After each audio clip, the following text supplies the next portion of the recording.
Bagi sebagian orang, hidup pada tahun 90-an merupakan saat-saat yang menyenangkan.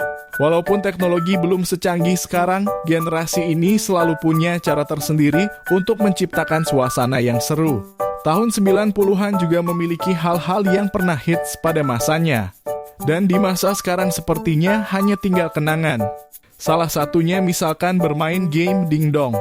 Tidak mudah kala itu bagi anak-anak 90-an sekedar untuk bisa main game. Pasalnya game konsol saja kala itu yang paling bagus masih Nintendo dan Spica, dan itu pun masih begitu langka. Karena hanya anak orang berduit yang memilikinya. Dingdong adalah sebutan lain untuk mesin game arcade di Indonesia. Dingdong pernah mengalami masa jaya pada tahun 90-an. Dan biasanya ada satu tempat khusus yang digunakan sebagai arena khusus bermain dingdong. Anak-anak sampai remaja biasanya rela ngantri untuk memainkan mesin game satu ini. Saat ngantri pun bisa sambil ngobrol sama teman lainnya, bahkan bisa menambah teman baru juga. Adanya mesin game dingdong ini tak lepas dari ide dari Nolan Bushnell dan Ted Dabney, pemilik perusahaan video game Atari Inc. di Amerika. Berawal ketika perusahaan Atari membuat game arcade Pong.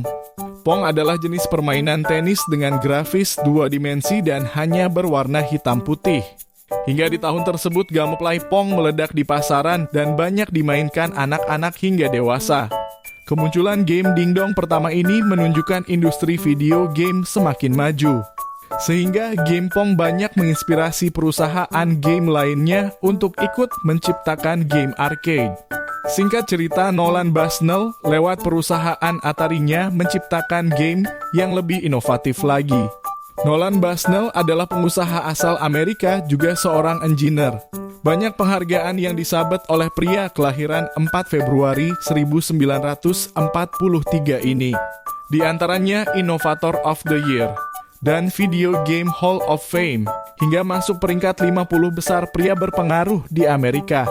Berbeda dengan mesin untuk main game seperti saat ini yang bisa memuat berbagai macam game. Satu unit mesin dingdong hanya berisikan satu judul atau satu jenis game saja. Untuk bisa main dingdong ini, kita harus memasukkan koin ratusan rupiah kala itu. Dan di tempat game biasanya ada penukaran koin. Nah, dari tiap-tiap genre game biasanya ada yang paling populer. Seperti misalkan dari genre fighting game yang populer dan legend, yaitu Street Fighter. Dan ada pula game bernama Final Fight. Dan ada juga game bernama Table Knight dengan karakter Arthur dan Lancelot. Masih banyak game-game legend dengan genre yang lain. Demikianlah video kali ini, semoga dengan video ini dapat mengobati kerinduan kita di masa-masa 90-an. Terima kasih telah memberikan dukungan channel ini. Salam.